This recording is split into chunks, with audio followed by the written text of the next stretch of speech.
team. Well, we're going to go ahead and get started here.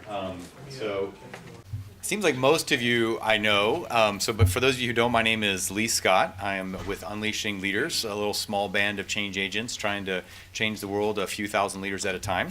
And many of you guys are in here rocking the house with us. So that is awesome to have you here today. So hopefully you'll continue to be friends with me after I brag about some of the successes we've had with some of our clients. For those of you who I'm not bragging about today, I'm not knocking you, not saying you're not loved, you're not special. It's just this is a particularly great case study that I think more folks on the state should know about. And I think it's an excellent time in the state to be looking at business process innovation without the technology focus. I mean, so much of what we're talking about the future is technology driven. I'm not saying that technology is a bad thing, but there's tons of opportunity. There's gold in them there hills, as we say, about working faster, better, and then cheaper, just in terms of how we provide our services to our customers. And that's what everybody in this room got into government for, was to be a public servant. And oftentimes the processes are working against us from being able to fulfill that mission. And so it's about realigning our processes to allow us to do what we're passionate about and why we show up to work every day. Why should you care? Well, if your team delivers a valuable service to California, if you struggle at times to meet your service levels, if you struggle with limited or perhaps shrinking resources, if you rely more on heroic processes or efforts rather than sustainable processes, and if you feel maybe you're like, no, I'm all good. Really, it's good, but I feel like there's some neat ideas that I have, but if I just had some time to implement them, that would be great too. So if any of those apply to you, stick around. If not, there's other sessions that will probably be more valuable to you. What I'd like to do is get a sense of kind of how connected you are to catching the wave of innovation in California. And that's the catchphrase of the project team that I'm highlighting here today, which is from the Employment Development Department, specifically within the Unemployment Insurance Branch. So I've got a little activity to kick us off here, because you know me, I can't do anything without having an activity to start us. So we're going to start on the left side of the room here. I'm going to see if we can catch the wave. So we're literally going to do a wave like at a football game, right? So on that side, I need you to stand up and do a giant big wave, and then we're going to roll from my left to your right, right? So Greg, start us off and get a big wave going. All right, so, oh, look at that. That was remarkably good for our first try. I was kind of worried I might not start with the early adopters and mess it all up, but I think I landed okay there. So let's see if this side can do any better, right? So starting from the right, here we go. Catch the wave. All right, very good, very good. So, all right, so we've all caught the wave, surf's up. And if you haven't yet met me, my style is, grab onto your chair. This is going to be a rocket ship ride. This session is intended to be how-to. This is a case study straight from our playbook. We are giving this away because we believe everybody has the opportunity to replicate the success that EDD is really pioneering, leading the way with. And really, to their credit, a lot of folks are talking about process engineering and innovation and Lean Six Sigma, but EDD took the bull by the horns on their own initiative, even before it was cool to talk about it at the governor's office. So they're ahead of the curve, and we've got a lot that we can learn from that. I know I have. So why the EDD story? EDD helps job seekers be able to find work, get back to work. So that's a big function of what they do.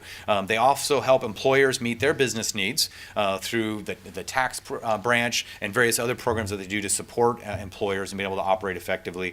And they are helping claimants get what they need temporarily so they can get back on track with their lives in that very vulnerable and challenging and daunting time. And that doesn't just help the immediate claimants, but that has also got a huge social and community impact for all of us in California. So their story begins a couple years ago as we were putting together a new strategic plan, and they were looking at, okay, what's this new era of EDD looks like? Now, for those of you who don't know, EDD is kind of counter-cyclical. So when the economy goes bizarre, right, EDD steps in to fill that void. They're a major economic safety net. And then when suddenly the economy recovers, which apparently it fully did during the last election cycle, it's kind of interesting the timing of when the economy was tanking was during an election cycle, and then it's miraculously cured about 6 months before an election cycle. And we all know that actually hasn't happened yet. It is in recovery, but it hasn't cured. Then there's this massive tapering, and so these wild fluctuations and challenges. So we were looking at, okay, well, what's our vision? What's our purpose? And really for EDD, it is to strengthen the economic vitality of Californians and our communities. All right, so that's our vision. That's why we're here. And there were 5 strategic goals that really drive that. And leading the front of that, first and foremost, is having a responsible level of service, knowing that we can't be all things to all people. That's just not going to happen. But we should be responsible in delivering something that is really valuable to them. And the the way we do that is by having our operations be sustainable, not relying on heroics, but having something that we can repeat, leveraging the skills of our workforce, and be able to have innovative processes that actually help us meet those needs. And then it all in turn allows us to have better fiscal stewardship. So this is straight from the strategic plan in terms of what they're trying to do as a department. Now that's where we're going, may not be necessarily where we're always at. And so this team was challenged with help us close this gap, help us be better fiscal stewards, help us serve our customers better by delivering a more responsible level of service, or more sustainable level of service through investments in our people and our processes. So what was the challenge at EDD? They were significant cuts in federal funding, and Tad is in the House, so I can't say the specific number, or he would throw a clot, and that would be a bad thing because he's got young kids. But it was larger than over half of the departments in the state of California's entire operating budgets. So imagine your department getting cut in half or completely being eliminated. That's the scale of magnitude that the unemployment insurance program in particular was facing, and yet still having a very high level of service demand from those claimants, and having volatile changes in the workload as they ramped up into the recession, topped out through it during this crisis workload periods, and then now having workload continue to be high, but suddenly the workforce is needing to drop off, and trying to time this very complex equation at scale. Certainly major technology changes in progress. We heard from the SDI Online project was showcased here today. The UI modernization project is also coming right down the pipeline. And then of course, like everybody else, complex federal, state, and local, and tons of case law from all the appeals that we have, which gets more and more leaning towards the claimants, not necessarily the taxpayers. So what was the strategy? The strategy was a four-pronged approach that integrated several best practices, which in many cases are done done separately, and we found a way to integrate them. And so what we did is we took an agile project management approach in terms of how we manage the work. So we took a 1-year-long project and we sliced it into 12 one-month projects so that we could deliver incremental value very, very quickly. The initial charge outlined, the scope was, okay, do some analysis for 6 months, give us a recommendation, and at the end of that we'll make some decisions. And I said, heck no, I won't have any part of that. We are going to get recommendations out the door within 60 days and every 30 days after. So that's the agile approach. Now, how do you do something in a month? It's like there's way too many complex moving parts. How do you do that? Well, you've got to be very, very, very surgical. So, thinking like the evolution in healthcare used to be if you had issues with your heart, a surgeon went in with a cleaver, right, cracked your chest, did what they needed to do, patched you back up, and if you survived the recovery process from the surgery, maybe your heart would be better in the long run. And that's kind of the equivalent of sometimes the business process reengineering experiences I know I've been a part of. It's like, yeah, this is really going to be good for you, but you're going to have to go through trauma and drama for the next 8 months to heal and recover from it. So we want to do more laparoscopic surgery, where it's inpatient, just get in there, do the minor snips, and get out so the patient can walk home and do its job, which is to serve 3 million Californians. So that's where the theory of constraints come in to target those bottlenecks. We pulled the pages out of the Six Sigma playbook to use it to stand up our leadership structure, to make sure that we had a good decision-making model in place and good collaborative skills. They call them green belts and black belts and champions, and those words are kind of neat. We simplified it a bit like we try to do with everything. And then use their data collection methods so that we could reduce the defects that clogged the bottlenecks. And then lastly, we pulled pages from the Lean playbook to be able to focus on going faster first. You'll see that's a big part of our conversation, is that speed is king. And by going faster first, then you get things to be better, and you ultimately end up being cheaper. Any other order, it ends up just gumming up the works. So we took just the essential elements out of those 4 methodologies, blended them together, threw in an awesome dynamic team, and then said, let's make some magic happen. So speaking about the people, our Agile Business Process Innovation team is really, it's the entire organization, because the rallying cry for EDD is one vision, one team, EDD. Let's not forget who we're all here to support each other. So what's that team look like? Well, in the UI program, they're serving 3 million California customers a year. So the scale of this is just massive. There's 2,000 field reps that interact with them directly, but there's also around 100 or so folks in IT and admin that are providing the self-service or supporting the systems that those field reps rely on. We took a very small slice of 6 to 8 core team members. These folks, as was mentioned in the earlier breakout session with them, were dedicated to the project team. And not just dedicated, that means like they cared a lot, but they were actually able to work on the team 100% of their time. Now this created an interesting little ripple effect in some certain situations where the response back was, we can't possibly give up so-and-so because she's the only person in the entire department that knows how to do this. And then and I listened and I smiled. They said, well, then allow me to do you a big favor right now by saying you need to get somebody else out of the 2,000 people who are here to find out how to do that job today. And I'm going to help you do that by not making that crutch available to you anymore.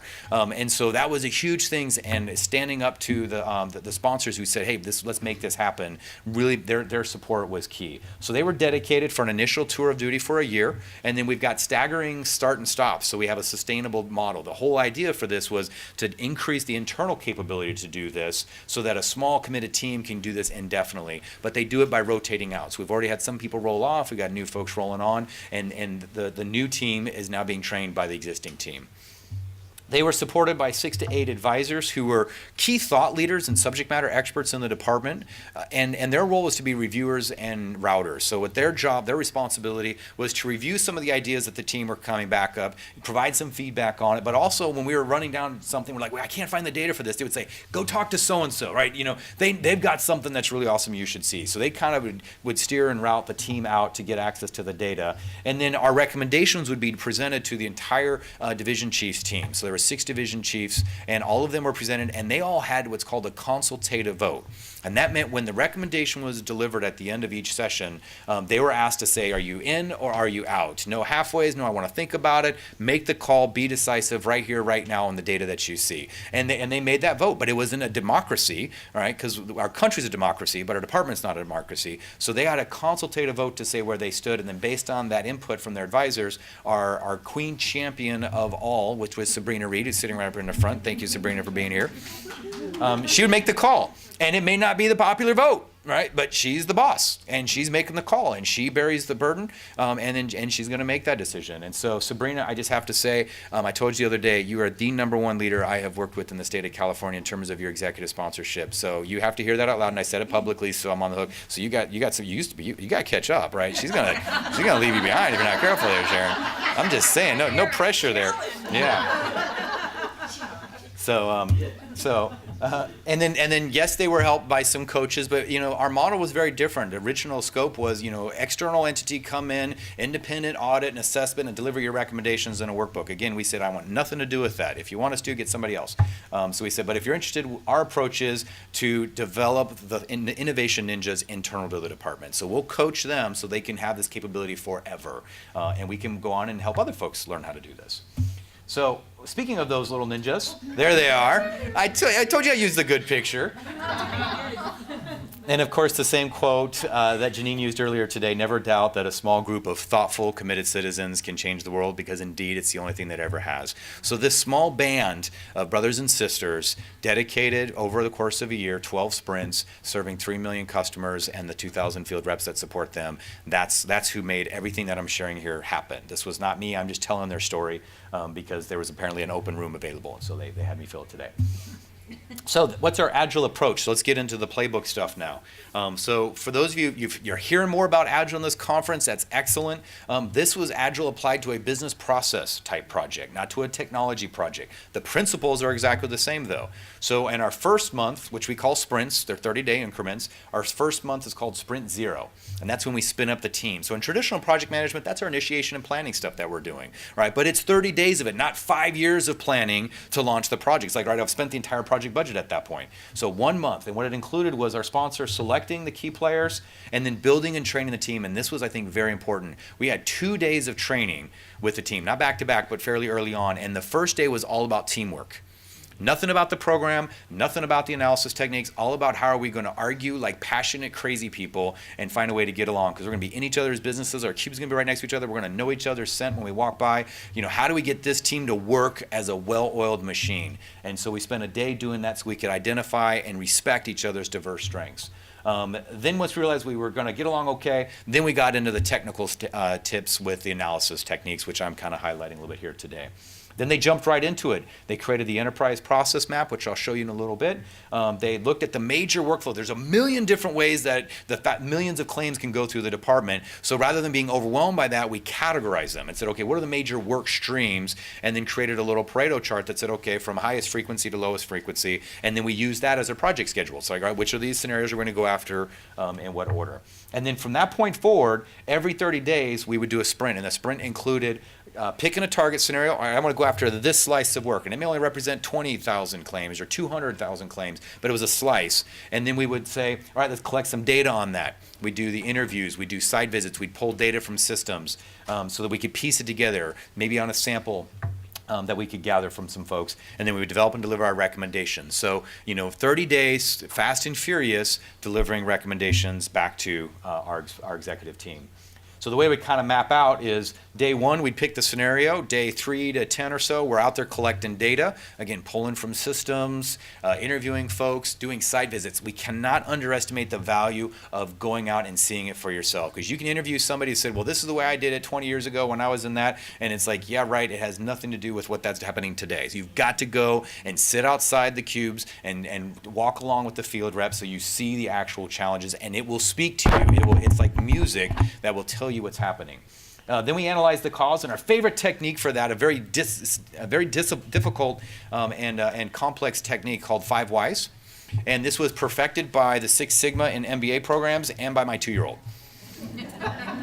So both of those figured that one out. But basically, you look at something and say, why are we doing that? It's like, well, that's what we've always done it. Well, why are we doing it that way? Well, because of this reason. And we do that 5 times when we would get to some decision that was made in 1948, which is why we're doing that the way we are today. And that may or may not still be relevant. Sometimes it was, sometimes it wasn't.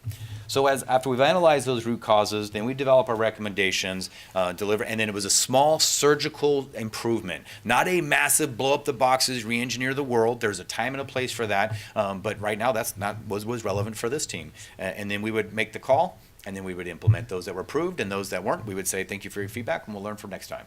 And sometimes we went through all of that, and our recommendation was don't do what we're asking, because the data didn't support it. It was like we thought we had something, but the data doesn't support it. So it was always driven by the data.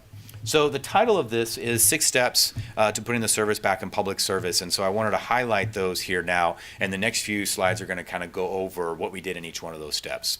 So this is our 6 steps for process innovation. And so step 1 is map the system. You've got to map the system. Now, this is a game changer in terms of finding that Goldilocks position where you're not doing too much, but also not enough. Many business change efforts fail because the leaders and the change agents, they think they know what the solution is. And really what they probably have a good idea is what a symptom is. And they go hacking at it and they do their very best. And maybe it addresses the immediate symptoms, but it doesn't address the root. Can't see what's going on inside of it. It's too complicated usually for any one person to be able to understand because it's about the relationships between the parts, not the parts. You've got to create a map of it so you can drive and navigate this territory. By the same token, we don't need 7,000 pages of process documentation, for crying out loud. So we're going to share with you the 2 simple maps that we use day in and day out that we're able to do on the back of an envelope, take a picture with the cell phone, load it up to SharePoint, and call it good. All right, and that gets us all on the same page in terms of what's really going on behind the scenes. Step 2 is define our goal. That seems intuitive, but again, amazing. It's often assumed what the improvement is about. And the game changer in this, what we found, is not just having a goal, but in what order you should have your goals. And we'll take a closer look at that. Step 3 is identifying the bottleneck. This step in and of itself is a game changer in the sense of you can attack 8,000 things that are wrong in any one of our departments, right? We're in a target-rich environment. There's tons of things that could be faster, better, or cheaper, but only a few of those are the critical constraints that determine the overall performance of the system. And so finding those weak links and targeting your investments there is how you can get the most bang for your buck. And so we came up with what were the 3 key data points that we could gather, and we could pretty much pinpoint that's where your bottleneck is. Touching anything else just didn't have the same impact. And then step 4, right around here, most people, if they get this far, they make the mistake now of then throwing bodies at the bottleneck. Well, if you're the bottleneck, put more people on her team. Or let's throw technology at it. Let's automate it. That'll make it better. And so that does have a return on investment, but it usually doesn't have the best return of investment. So we call step 4 the eat what's on your plate before you ask for more step. And this is the same rule I have with my 2-year-old, and that is this. When you're asking for us to go change the policy, advocate with Congress, fight with DOF over a BCP, before you ask me to go do that, can you truly demonstrate that you've been an amazing steward of the resources you already have within the policy constraints that you're dealing with? And I have always found that there are opportunities to do that. And I have never, ever, ever, and I mean like Taylor Swift never, found a situation where it was already totally dialed in and they truly were justified in asking for more. So let's eat what we have on our plate before we ask for more. Number 5 is align work to pace with the bottleneck. So this rule is before you ask me to cook more food, we're going to eat leftovers. Right? So just because your plate's cleaned up, that's great. What about your brothers and sisters, right? So if there's leftovers, we're eating that too before we go and start cooking for more food. So what this looks like is when we identify that bottleneck, what we're going to do is we're going to look up and downstream and say, is there anybody working faster than the bottleneck? Because if they are, they're overproducing. And it's not getting to the customer because it's going to slam right in the bottleneck and just sit there and stack up an inventory. So there's no point working faster than the rate of the bottleneck. Now, that freaks out most folks in leadership because they're like, you're telling me you want my people to go slower? And I said, no, I want you to work the same speed you always have up to this level of production and then stop and go do something else. Right? And that's how we're going to free up the resources to be able to self-fund our innovation efforts. You've got some great cool ideas that you're doing in your area. Simple. Figure out where your bottleneck is. Look at the other steps that aren't bottleneck. Free up some of those resources because it's not going to change the overall end-to-end throughput, and use those resources to self-fund whatever cool innovation ideas that you have so that you don't have to go ask folks for BCPs or other fundings.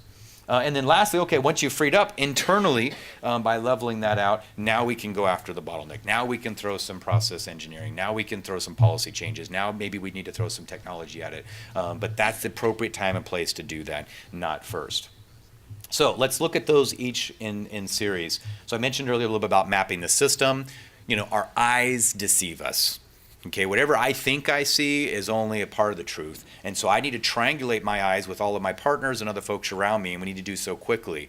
Now, just like an architect building a house, there's no way you'd grab a bunch of construction workers and electricians and plumbers and say, hey, I got this great vision. Let me kind of tell you a little bit about it. Go! Right? No, we're going to have a blueprint. We're going to have some kind of sketch of what that looks like. Now, the reality, though, is those are very helpful, but all maps are also wrong. There's no map that's ever been created that has all the details and all the information that is the same as real life, right? A lot of that gets washed out. So it's finding that sweet spot in the level of detail that allows to help us build the house or to navigate the roads without getting bogged down in unnecessary details. So we've got 2 maps, and again, I'll show you the products of that here towards the end. Now, because EDD is so big and it's at such a scale, we had to come up with a way of kind of tiering and managing the complexity. So we started with what we called kind of the satellite view, and this was kind of where you could see the contour of the Earth, right? So if think of Google Maps, and you first drop onto Google Maps and you see California. And then we would say, okay, so that's the enterprise SciPoc, and that's the name of one of our models. I'll define that a bit later. So give me a 1-page thumbnail view of what our program looks like. And we looked around and we looked around and we looked around, and there didn't exist such one. All of them only focused on a piece of it. And so we said, well, how do we fix this if none of us has a shared vision of how we're doing things today? So that was our first step. Then we took one area, and this happened to be first payment promptness, so when you're initially filing and figuring out determination and paying a claim, because that's the first time they've experienced the shock of unemployment. We've got to get them fast. Once they're in it, they know how to work it, they're familiar with it a little bit more so, but that first time was the focus for our particular project team initially. So we zoomed in on that, and we created some process SciPoc. So now let's get a little bit more detail. Again, 1 page, not too much detail. Zoomed in on that further, and now we can start attaching data to it. Now we can start looking at the different scenarios that take place, and then have the data about how fast is it, what's the quality rate, how much does it cost, so we can start analyzing those different scenarios. And then some of our scenarios in and of themselves were just crazy complex, so at times we would need to zoom one more level into a transaction level, and this might be, for example, looking at the city route. It's like, all right, for this one flavor of this one scenario, this is how we looked at it. So by tiering things in this category, at any point in time, we could always reconnect around a common frame of reference. So I'm delivering a recommendation. I'm saying the process XYZ, subsection 4, 298, and everybody's like, what are you talking about? Like, let me clarify. Let's go to our enterprise map. Remember that? Yep. Okay, zoom in on that. Remember that step? Yep. Okay, this is step 1 of that step, and we're going to blow that out. Yeah, and now everybody instantly knows where we're at. We have the same frame of reference, so we can communicate more effectively. And then it also made it so that none of our diagrams got to the point where they just look like piles of spaghetti, because then that's not helpful to anybody. So that's the mapping. Step 2 is the goal. The goal is where we say, how do we want this system to behave? A system is always designed to deliver exactly the results that it was designed for. Right? And so the question is, well, what do you want it to do? And so let's not just hack randomly, let's be purpose-driven and intentional. Now, the game changer here is we discovered the order matters. So the first question before you go in and try to improve a process is to ask, is anybody still using it? And I am still to this day, not as often as I used to be, surprised to find out that somebody wants to automate some report or some form or some other thing, and I ask the question, well, who are you sending it to? And it's like, well, important people somewhere. And I was like, well, give me a name, just one, that's all I'm asking. And they're like, well, I send it to so-and-so at the department of such and such. And I was like, great, and have you talked to them ever? It's like, no, but we've been sending it faithfully for 14 years. And I was like, call them and ask them, do they even open it? And the answer is sometimes no. And so it's like, why are we going to speed up something that nobody wants? Right, we have way other amazing, wonderful things to do to spend our time on that. So relevance is first. Now, fortunately, most of our stuff is fairly relevant, so that doesn't happen as often as it used to. The next thing is to focus on speed. We say focus on faster first. Now, why would you focus on speed first? In many of the sessions, and I've heard it throughout today, I've heard we need government to be better and we need it to be cheaper. And to me, that is not what our customers want, as much as they want it to be faster. Now think about it for yourself for a second. If you're a claimant, you've been unemployed, what do you care most about in that moment? Would you rather A, have a check, even if it's wrong, but it's something, to get that sooner? B, to not have the check right away, but to feel confident that they're spending extra time to calculate it correctly? Or maybe they could deliver it and personally deliver it with a little gold plaque and say, look at the amazing level of service we're providing with it. Is that what do they want that level of service? No. And are they really at that point in time saying, you know what? I wish my employer paid less than unemployment insurance taxes when I had that job. They're not thinking about, I want this cheaper. They're saying, I want it now, right? It's the ADD, our whole culture is that way now. It's instant now. Now that's not to say just throw garbage at them, but it's saying whatever we're doing now, if we could keep that same level of quality, because let's be honest, they're getting it now and it's not perfect now, so let's not stress. Let's just get it faster.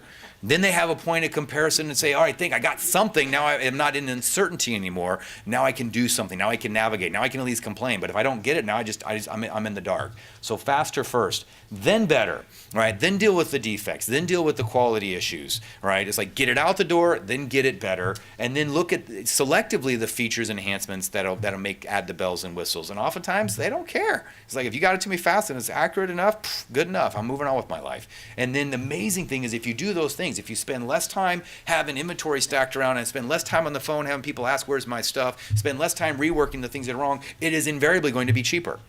Now the problem is most of us, especially in government, come at this with cheaper first. And we say, you know what, we're spending way too much money. Let's do some innovation to cut things. Well, you've instantly demotivated anybody who's going to want to help, because cut means my job's gone. Right, and so why would I want to help get rid of my job, right? So I'm gonna sandbag on that. And then also, if we cut cost, it's like giving a kindergartner a chainsaw and having them do open heart surgery. It's like it sounds like fun, but somebody's gonna get hurt. So if you go cutting across, that 10%, you're gonna nick an artery, and you're gonna blow out quality somewhere, and then your timeline's gonna drag, and because your timeline's drag, your call's gonna shoot through the roof. And because your calls are shooting through the roof, you have less time to process, you have more defect, and then guess what? You're right back to it's more expensive again.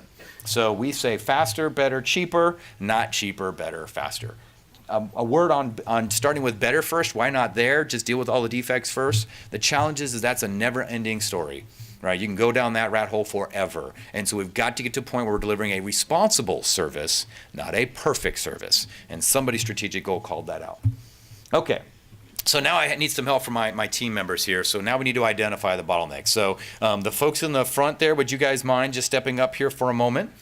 And I'm going to go off mic. But I think I can do this. Yep. All right, excellent. So nothing to worry about. Oh, wow.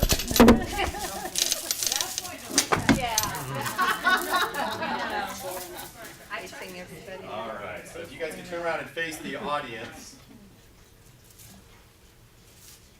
Thank you, Kat.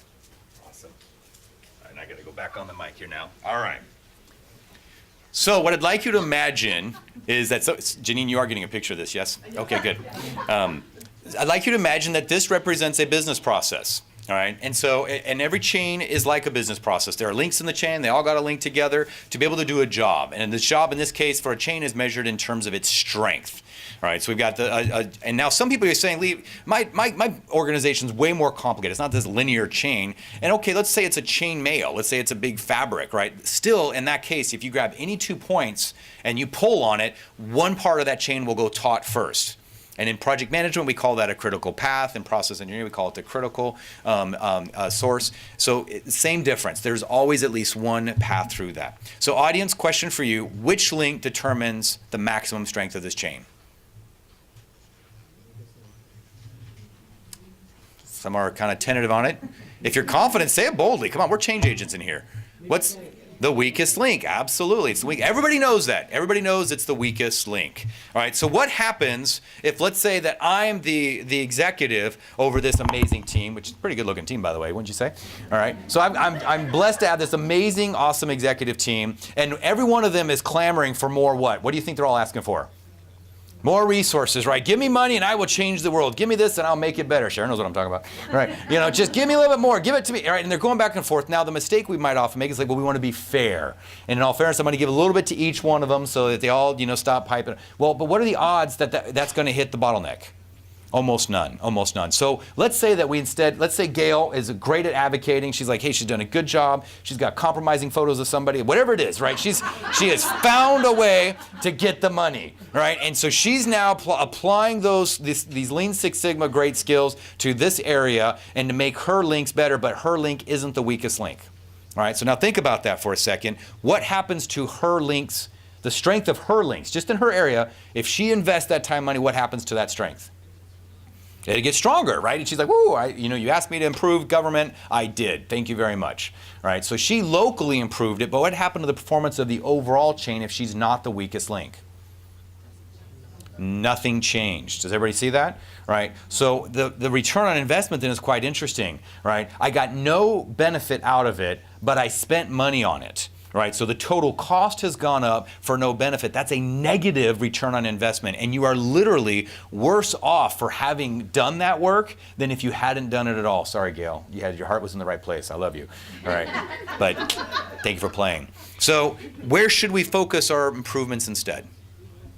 On the weakest link. So take a look at this chain and let me know, where do you think that weak link is?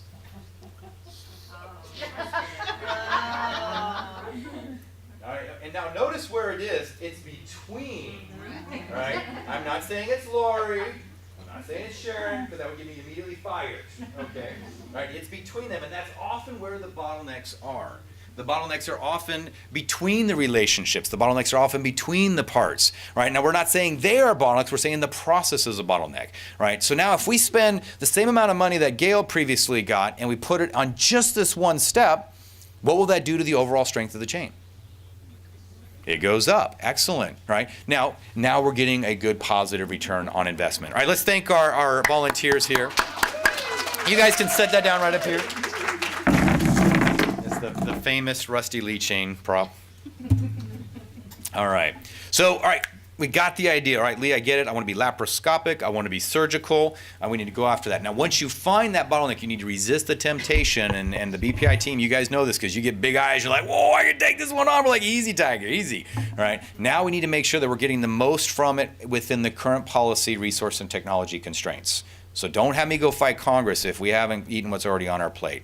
And so what this looks like is make sure the resources that are between Sharon and Lori, they're not, on special assignment if they're a bottleneck resource, right? Don't siphon them off to something else. Don't put them on the social committee, right? Make sure that they're actually focused on doing that work. Make sure that the people doing that work are adequately trained and skilled.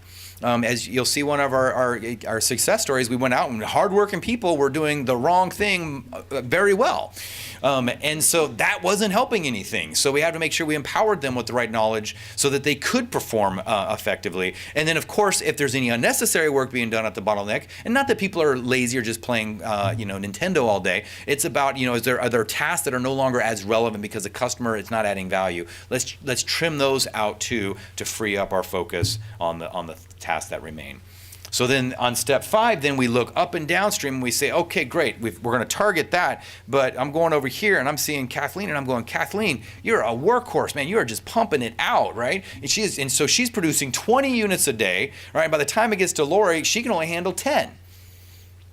Now, Kathleen's like, Lori, step up your game, man. What's wrong with you? Well, it's not necessarily Lori. Usually it's the system, right? Now, there may be other issues, but we can talk about that afterwards, right? But it's usually the system is designed to have some challenges, right, which is creating her bottleneck. So what we're going to do is we're going to say, Kathleen, all right, if you can produce twice as much, we need you to take half of those resources, and free those up. Right, now, we're not going to steal them from you, right? We're going to free them up so that we can then allocate them maybe to an innovation team. People are saying, well, these are great concepts, but how do I get the resources to have an innovation team? You free it up internally through the steps in the process that are overproducing, right?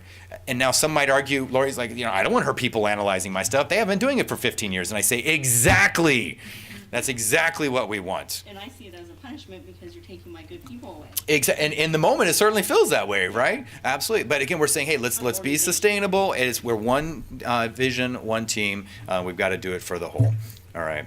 So then we can take that, reinvest that on the bottleneck, and then we can attack the bottlenecks. And the bottlenecks in process go around policy, procedure, or practice. Policy is the actual law or rule. But usually these take on a life of their own in their own meaning, and then they get implemented in a procedure, which is how we want to do it or how we should do it. And then there's the practice of what people are actually doing, and those three often have nothing to do with each other. So when we start actually looking at busting those bottlenecks, we're looking at, okay, is the practice aligning with the procedure? Is the procedure, and what might happen often is, well, yes, the procedure is the law. No, the procedure is just how we do it. Right, the law is the law. Look, does the law say this? Well, but that's the way we've always done it. I understand that. What does the law say? And oftentimes the procedures have these inherited parts that were relevant in 1960, when we were doing things a different way, and we're still doing today. So we need to find a way to kind of snip that. And only after we've cleaned up the process stuff should we be going after the technology, equipment, or begging for more resources. And heaven forbid, if all of those failed and you've truly optimized your processes end-to-end system and you're still not meeting service expectations, it's time to have conversation with legislatures to say perhaps we want to lower expectations and have different goals. And that's just part of making priority decisions. Okay, so for the last little portion here, I wanted to share with you a couple of examples of products and some solutions that this team has created. What is the method? Right, we map the system using just 2 process maps. So a SIPOC is really complicated. It's supplier, input, process, output, customer. All right, that's what SIPOC stands for. So it's a relatively simple model, 1-page thumbnail, and then a value, and that comes from Six Sigma. And then a value stream map is a lean tool, but basically it's a SIPOC on steroids. So it takes a particular transaction through a scenario and then puts some quantifiable data on it that we do from our site visits or from a sample. Right, so then we go do our data collection plan. Are we observing? Are we interviewing? Are we measuring? Are we doing studies? And then we look at the scenarios, create a Pareto chart, so we're choosing which ones to go after first. Then we incrementally write an issue paper to deliver recommendations. If it's approved, we go to an implementation paper to deploy it. And then, of course, any of those have the associated communication and organizational change artifacts, because most of the solutions are about making tiny changes in behavior. And then a performance dashboard so we can track our progress. So here's the EDD UI Enterprise SIPOC. Which was proudly drafted by many people in this room, but principally Ms. Nezreen. So Nezreen, got to call you out on that. All right, so this is, supplier, input, process, output, customer. So, we have a few thousand people doing this every day, and what is it that they do in a nutshell? We'll claim it, submit stuff, we file their claims, we determine if they're eligible. If they don't like our decision, they can appeal it. If we're cool with it, we process it and we give them their money. All right, that's our process. Right, that's the process. It's really as simple as that. We add on a lot of other procedures to it to pull it off and to comply with stuff, but that's our SIPOC. So then moving beyond that, we said, okay, great. Well, there's many ways that customers can be served through this process. How do we get our arms around this? And so we start creating categories. And our first category is what we call the happy path or a clean claim. This is the fastest, simplest path with a desirable outcome. right? So usually what we do in process improvement, we start with the worst case scenario and we design for that, and then we wonder why it clogs up all the easy cases, right? We want to design it with the intention that says we want this to be easy for folks, so have that be your focus. Then the alternate path is, all right, now let's pick up where we start adding progressively more and more layers of complexity, but they still land well, and then we can start dealing with some of the exception paths. So it's like, okay, this has lots of complexity, and either they end in a defect or they're just late, which is a defect on the schedule side. Right, so we take them, we slice it, and there's a whole naming convention that goes along with that, and we lay those out in that Pareto chart that I mentioned to you. So there might be 10,000 of a particular thing at a point in time. In this case, the 0 case happens to be our happy path, which is most common. Woohoo, that's a good thing. That's not always the case. Whether the happy path is your most common or not, you always start with that, because when you're first doing this, you need something simple the team can kind of cut their teeth on. And the thing is if by making the simplest scenario faster, well, everything else triggers off of that. So if you can shave a day or two there, it tends to tighten up everything else, buys them more time to deal with the complex situations. And to figure this out, if you've got 1 million claims a year, how do you get this data? Well, you take a sample.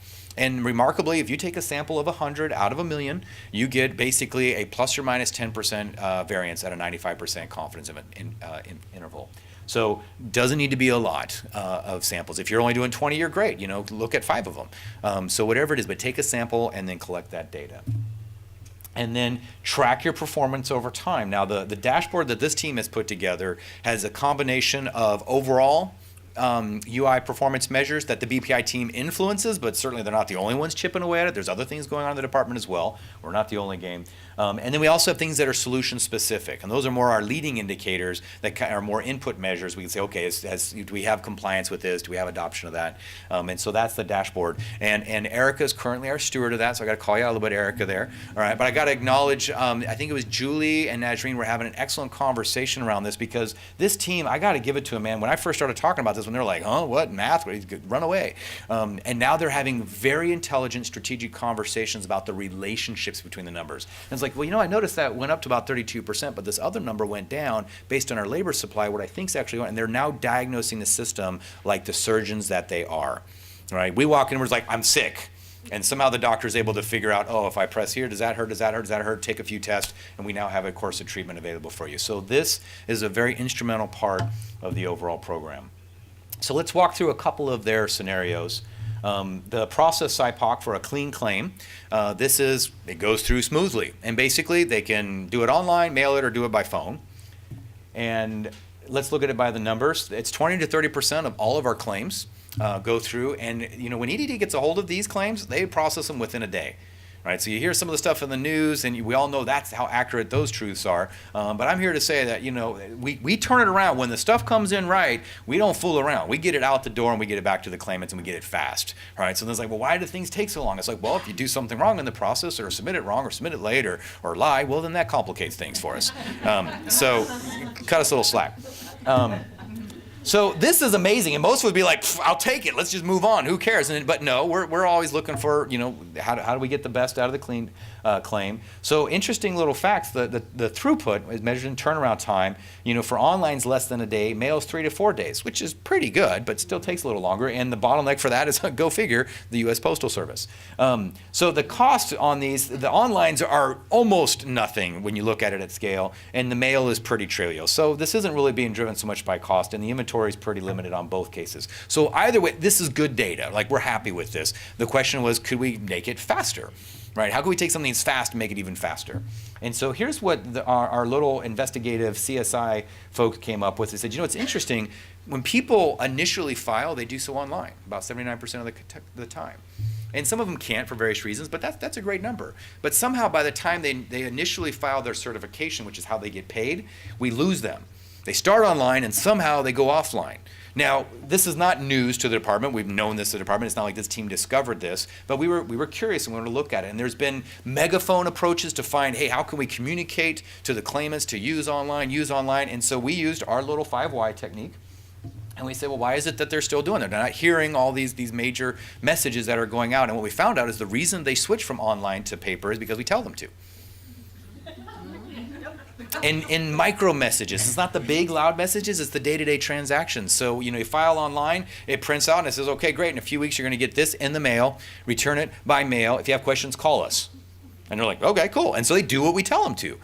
So what we've discovered is like, look, we need to shift that messaging so that when they file online, we say, great, when you get this, go online, right? Forget the stuff you get in the mail. We just have to do that because of some weird law, and we're going to get rid of that soon, all right? And so we've shifted the message, which has delivered now more than 63,000 free, using existing resources and technology, micro-marketed messages that are communicating to them in the transaction. Right? They don't have to go to our Facebook page to hear it. It's right there when they need it most. That will reduce the turnaround time by 2 days and has contributed to going from a 20% to a 26% of online certifications, which adds up a lot when you're doing millions of them a year. So here's another one by a gentleman who's part of our virtual team. He's down in Southern California, Christian, and Nesreen was also working on this one. It's the wage overlap scenario, which is crazy complicated. I'm not even going to go into it, except to say the neat thing about this is that it was by popular request. The field was all up in our business saying, you guys have to take this one on. So we now have the field reps chiming in saying, hey, you guys are making stuff actually happen. Hey, take this one on. See if Mikey will eat it. So they did, and they tore it up, and they looked at the quality rate, and they found that these really, at a high-performing center, they were doing the correct procedure 11% of the time. Right, that was not because they were lazy, not because they were being careless. They were working hard to do what they thought was the right thing because they didn't trust the procedure. Because the procedure, granted, the way it's written is kind of weird. It's the right thing to do, but it just doesn't read very well. And so they didn't trust it, and so they were doing what they thought were going to help the customer, but unbeknownst to them, because there's a relationship downstream, they were gumming up the work significantly somewhere else. So we came in and we said, well, how do we get from 11% using common practice to a higher percentage using the procedure? And so we communicated, there's education campaigns and training that are going on, and then we updated the manual, not just to say what to do, but why, and so that they could begin to understand those connections. So saved about 10 days to the claimant, 32% sooner, reduced 370,000 unnecessary work items a year that are essentially defects, and it's cheaper. We're looking to drop about $1 to $2 million back to the bottom line. So this stuff starts to add up, right? But again, our hunt was not to find money, our hunt was to make it faster. And so that's millions of days saved to our customers. One last scenario that I'll just kind of wrap on is our determination. So a big choke point in our whole process is you file, and then there's some issue, and we got to talk to you and figure out what's going on. That's basically what a determination is. And so there's a bunch of things going on in there, but our biggest bottleneck was right there in the middle, again, between the steps. So zooming in a little closer, the system schedules it, and 12 and a half days later, we're able to actually make the call. Now, some of that's because there needs to be certain time frames allowed for them to collect their stuff, but that's 5 days, it's 10 days, it varies, but it's like still our average is well past that, right? And not all of them need to be that long. So we asked why 5 times. And one of the things that we found was that the common practice was that people would prioritize first in, first out. So if I can do this scenario justice, Julie. So right now it comes in, first out based on the date. And the first one I do was due yesterday. The next one, notice it doesn't have that little star where it says FIPTL, which is first payment timeliness. So we're saying, all right, the next thing I'm going to do is one that's not due for another 7 days. All right, so we're going to work on that one. So we're just working in chronological order. So what we're recommending is use the existing technology, no new technology, to flip a button so that it sorts based on first payment promptness. Because first payment promptnesses are due in 14 days. Everything else has 21 days, basically. So the argument was, wait a minute, we're not being fair, and we just said, no, just prioritize within the day. Do all those that day. And so the results were, and again, delivered this by using existing technology, do some training, and we were able to reduce the turnaround time by about 1 to 3 days for that particular solution, increase first claim timeliness by 1.4%, and because we still had the time on the other ones, we just did it the very next day. So it's like we had all these near misses. We were missing it by a day. It's like, well, let's just reprioritize, get those under the window, and then land it. All right, so there's a few other scenarios that I had in case we had times for questions, but I mean, this team is getting to the point where we're finding, 5 million, 10 million, 800,000 type solutions that are out there, and it's getting pretty interesting. So just wanted to say thank you for checking out this case study here with my good friends at EDD. And as we all know, the waves of change are going to keep on coming. So you can either surf them or get pummeled by them. And we would invite you to grease up your surfboard and jump on the waves with us. Thank you.